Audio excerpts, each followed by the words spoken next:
According to Overload.com, there are approximately 3.5 billion social media users worldwide. 73% of marketers believe that promoting their business online has been somewhat or very effective for their bottom line, and 71% of consumers say if they have a positive experience with a business or brand online, they're more likely than not going to recommend it to their family and friends. Dan Portik has been working in the digital marketing space for over 30 years. The best-selling author says that there are 5 easy steps that any business can take to succeed over the internet. He joined me this week to provide his business secret sauce, to promote his new book, and to dive into his personal life as well.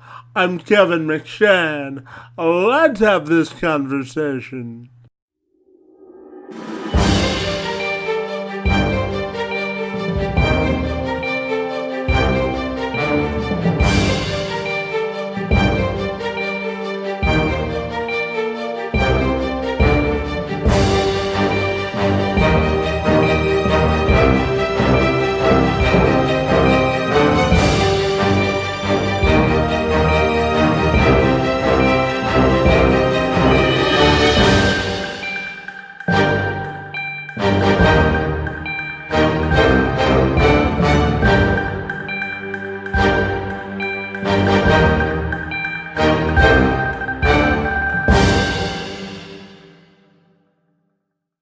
Portik began by providing tricks of the trade for any business to optimize their potential and succeed online. Sure. Yeah, so basically oops, I lost my volume. There we go. So there's a couple different things to look at. There's really 5 steps to reaching almost anybody online and negotiating what you want from them. And the first step is having a profile that people are going to understand and relate to. So if you're trying to reach, let's say, a vice president of a company or someone of any type of authority in a company, you need to be able to have a profile that they can relate to. If they go and look at your profile and they see something like someone in a t-shirt sitting in a backyard, it might not give the impression that you're valid or in what you're saying. So you need to kind of go through that profile from your picture all the way to your everything you talk about within your profile, keeping it short to the point.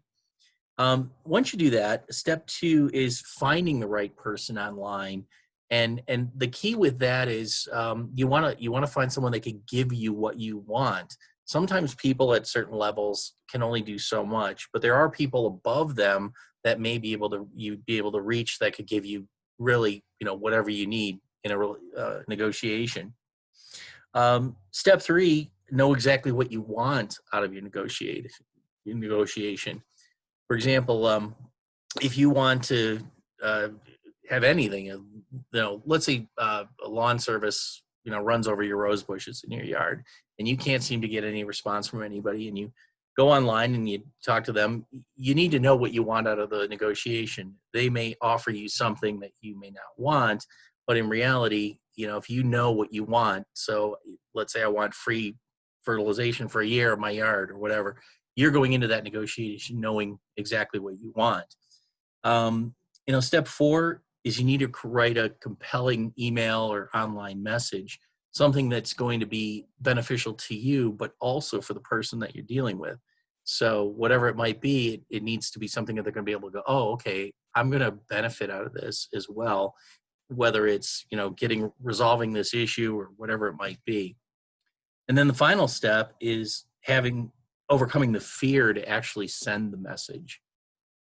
There's so many different types of fear that come into people's lives. And, one of the main things that stops them is that fear of, if I press that button, what's that person going to think or what could they do? But that's usually the last step. And if you do all 5 of those things and those ingredients, you have a really good chance of getting what you want online and reaching the people you want.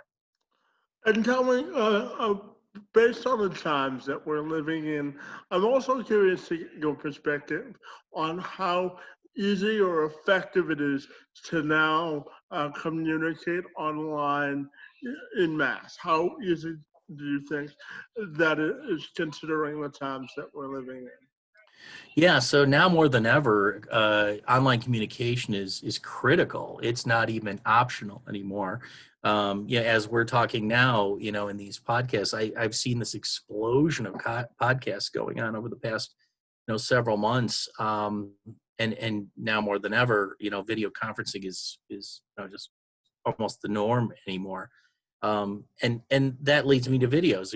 Videos are really the first salesperson that goes out and talks to a customer now. It's just one of those things. It's almost critical to have that in your arsenal of marketing when you're doing things. We're finding that customers are actually coming to us. I had one yesterday that said, "I already know everything about you. We're ready to roll. I never talked to this person. We're ready to roll. We're ready to do sales. Let's go. We've looked at all your videos online. We know everything about you." So That's the magic of the internet, right? the magic of the internet, the magic of creating videos. So yeah. And I know that you grew up just in a rural part of Ohio, and I know that you have a first love of music, and then you sort of grew into your love of sales and marketing. So I'm just wondering if you could share a little bit about your personal journey as well. Yeah, so originally when I was younger, my hair was blue. I used to want to play in a band, and I was back in the '80s. Those were the days. That was my dream. And as time went on, I tried some different things, and I found that sales was probably one of the most comfortable things I enjoyed doing. So I one of the first jobs I had was working in a health club, and that's when I got exposed to Tom Hopkins. He's probably one of the greatest sales trainers of that era, the '80s, '90s, and I really learned everything about selling through him and his training, and that just kind of helped me through my whole life. When I started running businesses and owning them, I was able to use sales and marketing techniques that he had to really build the business and grow the different businesses I've owned. And then now I reached out to him through my techniques and the secret online door book that I created, and I ended up writing a best-selling book with him about his sales techniques using them online. So that's kind of been my journey. It's been musician, and I still am a musician, but it's more, I make a living in the business world doing what I do now. As you can see, I got some symbols back here that are left over from someplace. Well, you can take the music away for a while, but you can't take the music out of the person, huh? Exactly right. So, Everybody that works here is a musician. well, yeah, I always say it's always important to have an outlet, right? That's exactly right. Exactly right. So I know that you've worked with a lot of companies to sort of help them find their secret sauce in the digital space, and you help them optimize results. So my next question for you is, what do you think is the key to sort of optimizing the secret sauce once you find it in business? So one of the keys I think behind business is really just starting, getting involved and doing things, trying different things. I'm kind of moving ahead to one of our last questions, but I'll explain a little bit further on that. Yeah, I'm seeing more and more the online approach. Don't be afraid to do things online and try different things. Just change. Look what's working online and start using that. I'm a strong proponent about videos. I think it's really important to develop a good arsenal, a good library of videos that tell who you are, who your company is. So by the time that customer gets to you or that prospect, they're already pre-qualified. So And a lot of people still don't do that. A lot of big companies still don't have videos, and they're just now understanding the importance of social media and what it has to, how it relates to business.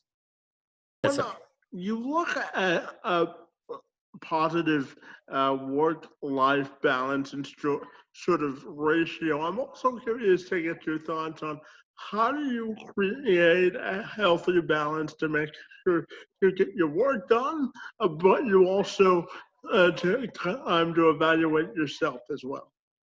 yeah. So people live in different quadrants in the business world. There's urgent and important, not urgent and important, not important, not urgent, and the other one that relates to that too.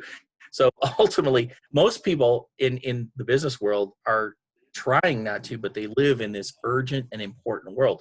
Everything's urgent, everything's important, and you need to change. People need to change that. That, I've never lived in that world. Only when I'm forced to live in that world, in that quadrant.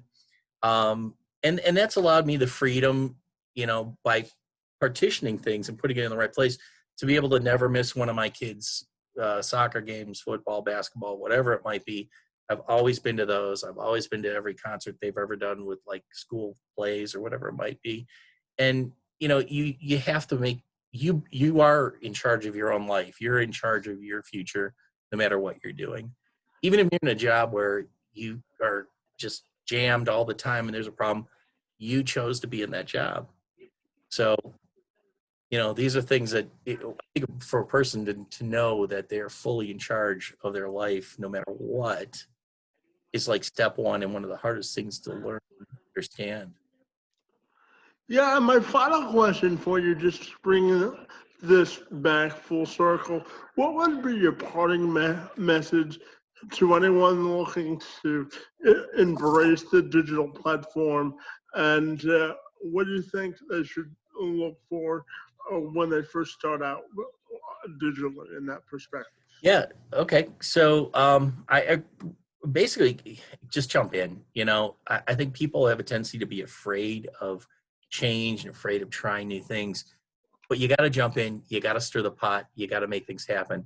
My wife always used to say that to me if I'm, when I'm in sales. She says, "Are you stirring the pot?" Because if you're stirring the pot, good things come to the top. Always.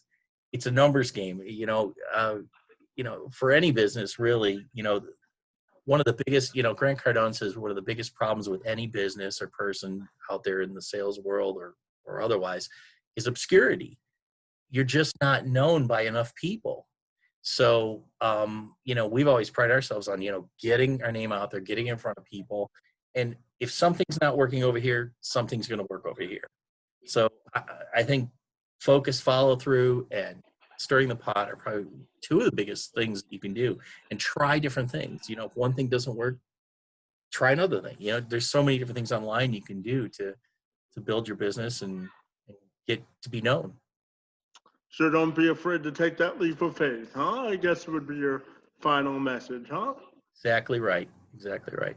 Fantastic, Dan. I want to thank you for a few minutes and for joining us today to tell us how we can optimize our potential online. Really enjoyed the conversation, and thanks so much for being here. Thanks, Kevin. I enjoyed being here as well. Have a great day. You too. Thank